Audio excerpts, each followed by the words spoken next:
Welcome to Public Safety Talk Radio, the podcast for all of our heroes in public safety, including law enforcement professionals, firefighters, EMTs, corrections officers, healthcare workers, and more. This show is produced by the POCUA and is founded upon its Soundness initiative. This episode is sponsored by the Finest Service Organization, a provider of line-of-duty death loan protection through many of our POCUA institutions.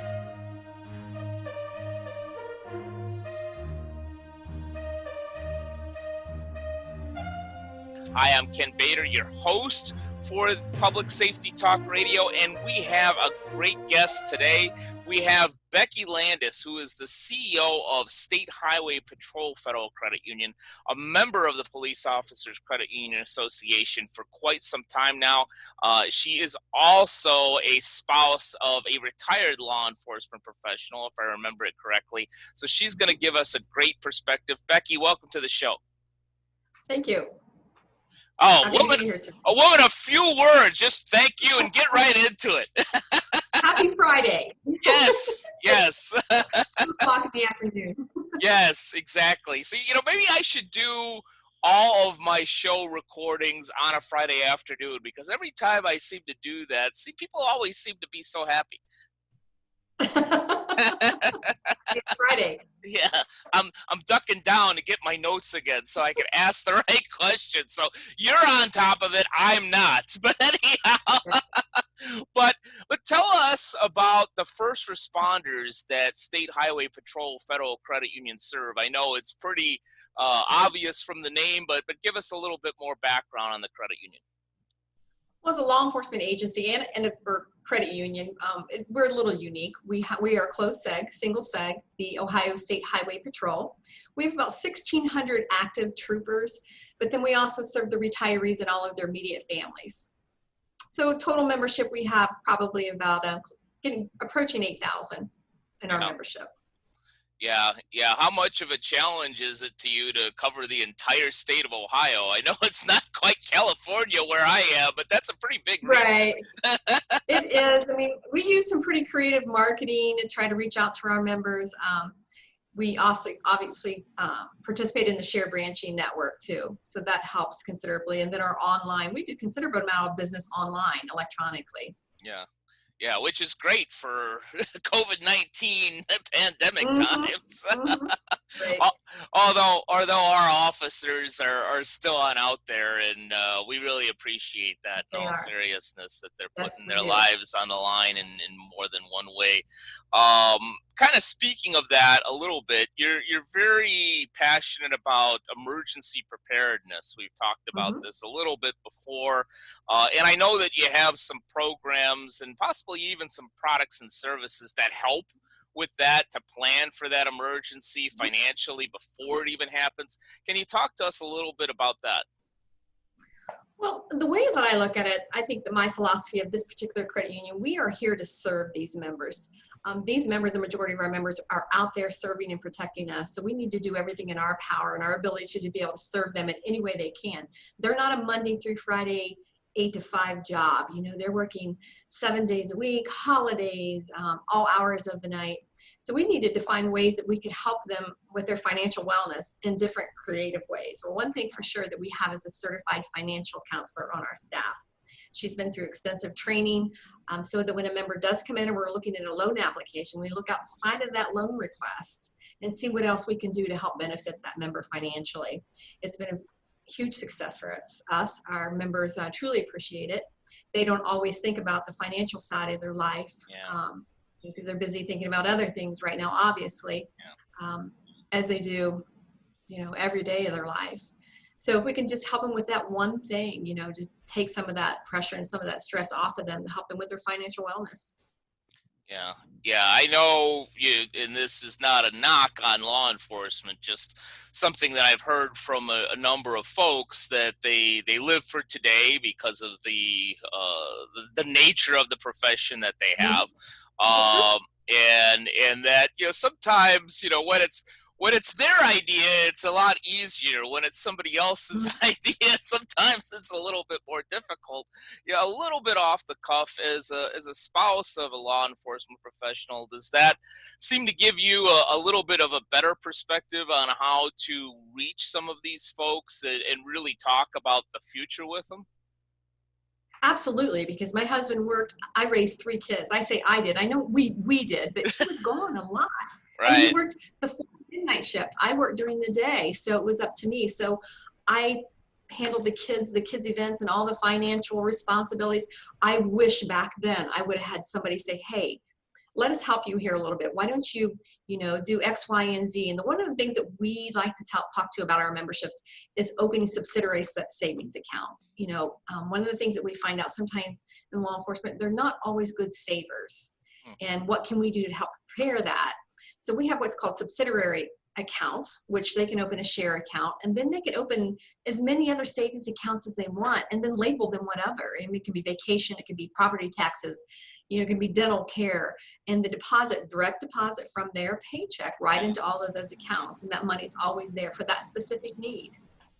Yeah, that's a smart idea. I know from my dad. He wasn't a police officer or first responder, but he was a teacher. And at his teacher's credit union, he would deliberately have money go right out of his paycheck and into this special account, so he didn't even have to think of it. It was an automatic savings, and if he didn't see it every Right. day, he didn't necessarily touch it, unless it was an emergency, like time when our house got flooded Mhm. or something like that. But Right. then it was there. It seems so simple. It seems such a simple plan. It is a very simple plan, Yeah. but just getting people to talk about that, saying, not everyone knows everything financially. And the key is knowing what your debt is, knowing what your financial responsibilities is, knowing what your spending habits are, and then trying to convey that to us so we can put it in a plan for them. And that's Yeah. where the certified financial counselor comes into play. Yeah. Yeah. Great point. Um, Maybe the most important question of our discussion, being a mom of 3 kids, have you counted how many Little League games you've attended?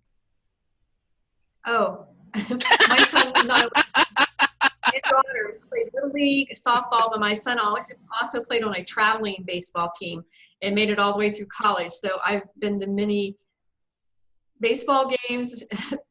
To this day, I can't hardly eat a hot dog or shredded chicken sandwich because we eat so many ball games.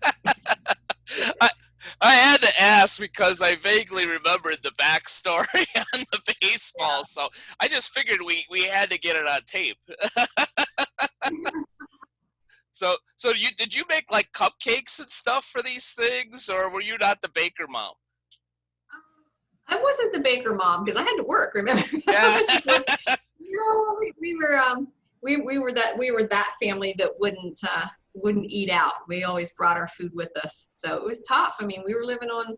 I was working in the B word, a bank, Yeah. and as a assistant branch manager. My husband was a cop, and we Yeah. lived on limited income even with that. So we Yeah. were very frugal, Well, we're especially. one.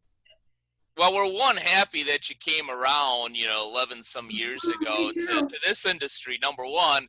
And number two, so there was no like, we're going to the store to buy like 8 Entenmann's or something and bring it with us. It was, No. anyhow, all right. So my attempt at mom humor is not working. I'm gonna go back to the questions that we have already planned.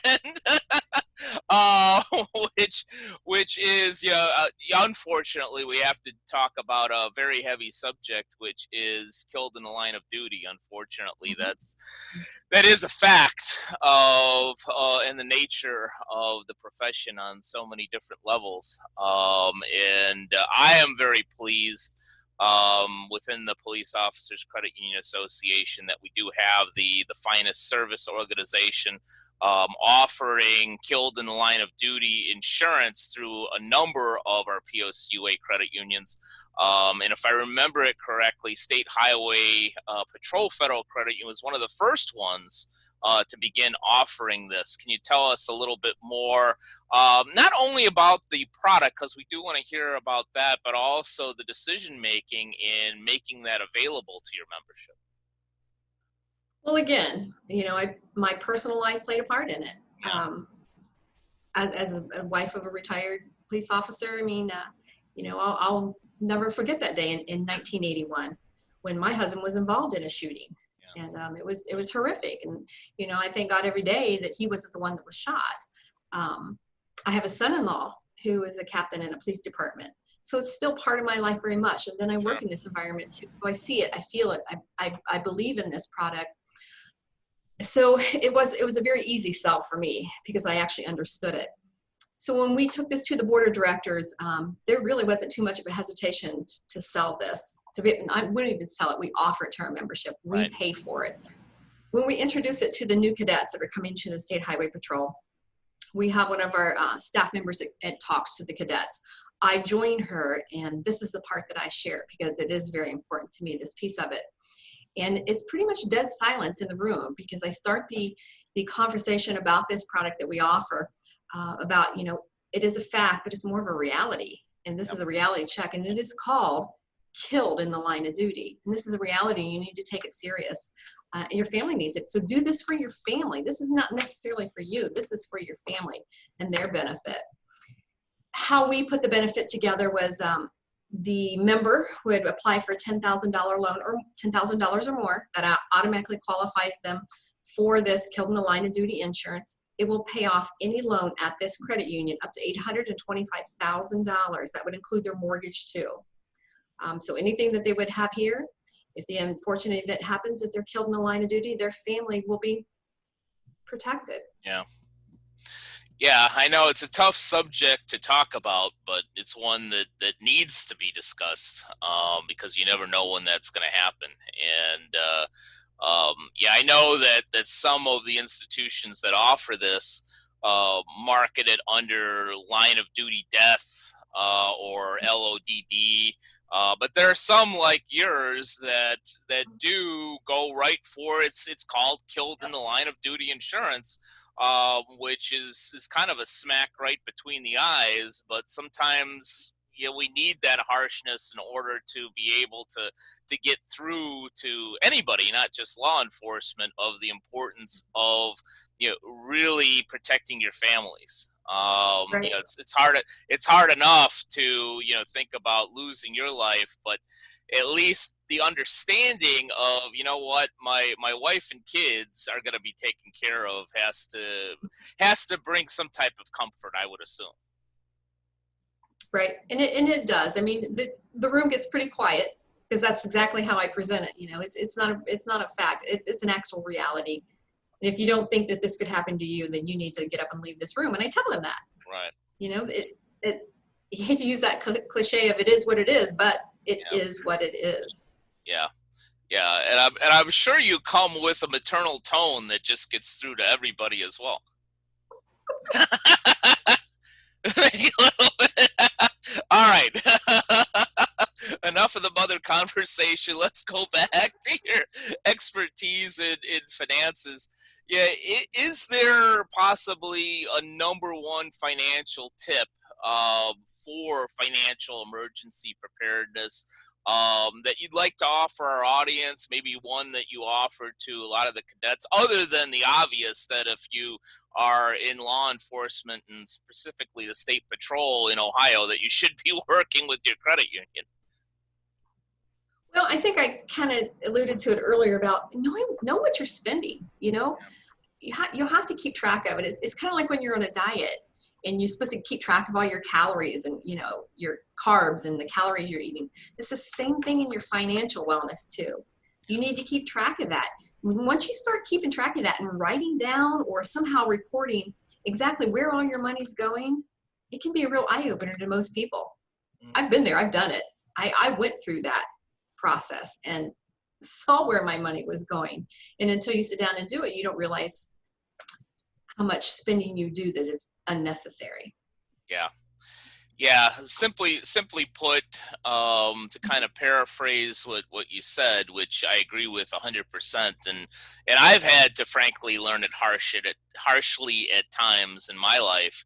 But I think back to a mentor that I had in the 90s when I came into the credit union industry. Ironically, he said, "What gets measured is what gets done." And That's a good one. yeah, and I notice it, just this year in me losing weight, which I really needed to do. I was even at dinner last night looking at the soda that the waitress recommended. I'm like, 36 carbs in one can. Come on, Exactly. man. Yeah, I can probably have 2 cheeseburgers instead of one and just drink water, man. And it's the same thing with finances. When you look at that, especially, God knows that there are so many apps and other things that you can use. When you look at that, at least on a weekly basis or on a daily basis, like I do, Mhm. you begin to think and say, you know what? I got food at home. I really don't need to spend Right. $15 on this breakfast burrito and a coffee. Mhm. It's such a simple analogy when you're comparing the two. It's like recording when you're losing a diet, then record your amount of your Yeah, spending. It's a little more work on your part. You're going to have to put the effort into it to do that. But you're yeah, not going to lose weight unless you put a little effort into it. So why not be in a better financial position by doing this simple task? yeah. Yeah, and that little bit of effort every day basically is a prevention of a lot of effort that you may have to do a few years from now. Right. Perfect. Both ways, on a Yes, diet and your financial wellness, both ways. exactly. Maybe we'll bring you back for the physical pillar of our Soundness initiative on an episode one day. I'm not, no, I'm good. I have certain vices I'm not going to give out. We'll keep it at finance. Becky, thank you so much for spending some time with us today. Always a fun and really insightful conversation with you. So thank you so much for taking some time today. Thank you for inviting me. Have a good day. My pleasure. And thank you to all of you that have either watched or listened to this episode of Public Safety Talk Radio. And we will be with you again in about a week with another great guest. Take care. Public Safety Talk Radio was produced by the POCUA. POCUA is a consortium of financial institutions serving law enforcement as well as other first responders and public safety professionals. To learn more about our association and to find one of our credit unions or service providers near you, go to www.policecreditunions.com.